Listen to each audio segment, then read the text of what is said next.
श्री स्वामी समर्थ सर्वांना. मित्रांनो, श्रद्धा असेल तर अशक्य शक्य होतं.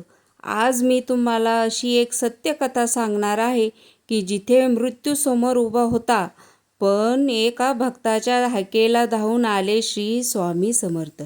ही कथा शेवटपर्यंत नक्की ऐका, कारण तिचा शेवट तुमच्या डोळ्यात पाणी आणल्याशिवाय राहणार नाही. तर चला कथा सुरू करूया आपण. श्री स्वामी समर्थ. अक्कलकोट जवळ एका गावात गोविंद नावाचा गरीब पण अत्यंत श्रद्धाळू भक्त राहत होता. त्याच्या घरात गरिबी होती, पण रोज सकाळी उठल्यावर तो प्रथम स्वामींचे नामस्मरण करत असे. त्याचा एकच मुलगा होता. घरातील सर्वांचा तो लाडका होता. एके दिवशी मुलाला अचानक प्रचंड ताप आला. गावातील वैद्य आले, औषधे दिले, पण काहीच फरक पडला नाही. दिवसेंदिवस त्याची प्रकृती खालावत गेली. शेवटी वैद्य म्हणाले, आता आमच्या हातात काही नाही. हे ऐकताच गोविंदाच्या पायाखालची जमीन सरकली. त्या रात्री त्याने स्वामींचा फोटो समोर ठेवला. डोळ्यात अश्रू होते. स्वामी, स्वामी, माझ्याकडं काही नाही. माझ्या मुलागाच माझा सर्वस्व आहे. तुम्हीच त्याला वाचवा. तो रात्रभर श्री स्वामी समर्थ, श्री स्वामी समर्थ हा जप करत राहिला. पहाटेच्या सुमारास त्याला एक विलक्षण स्वप्न पडले. स्वामी समर्थ त्यांच्या डोळ्यासमोर उभे होते. स्वामी शांतपणे म्हणाले, घाबरू नकोस, मी आहे. इतकंच बोलून ते अदृश्य झाले. गोविंद जागा झाला. त्याच्या मनात एक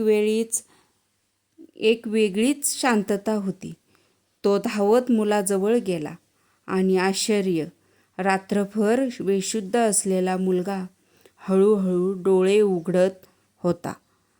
काही वेळात त्याने पाणी मागितले. घरातील सर्व जण थक्क झाले. 2 दिवसात त्याचा ताप पूर्णपणे उतरला. गोविंदला खात्री झाली, ही स्वामीचीच कृपा होती. काही दिवसांनी तो अक्कलकोटला गेला. स्वामींच्या दर्शनासाठी रांगेत उभा राहिला. त्याचा नंबर आला. स्वामी त्यांच्याकडे पाहून हसले आणि म्हणाले, अरे, इतका का घाबरलास? मी तर तुझ्या घरी आधीच जाऊन आलो. हे ऐकताच गोविंदला डोळ्यात अश्रू वाहू लागले. तो स्वामींच्या चरणी कोसळला. त्याला समजलं, भक्तीची आदर हाक स्वामीपर्यंत नक्की पोहोचेल. मित्रांनो, ही कथा आपल्याला एकच गोष्ट शिकवते. श्रद्धा आणि सबुरी असेल ना, तर स्वामी समर्थ आपल्या भक्ताला कधीच एकटे सोडत नाहीत. अडचणी कितीही मोठ्या असल्या, स्वामीवर विश्वास ठेवा. योग्य ते त्यांची कृपा मिळेल. श्री स्वामी समर्थ, श्री स्वामी समर्थ.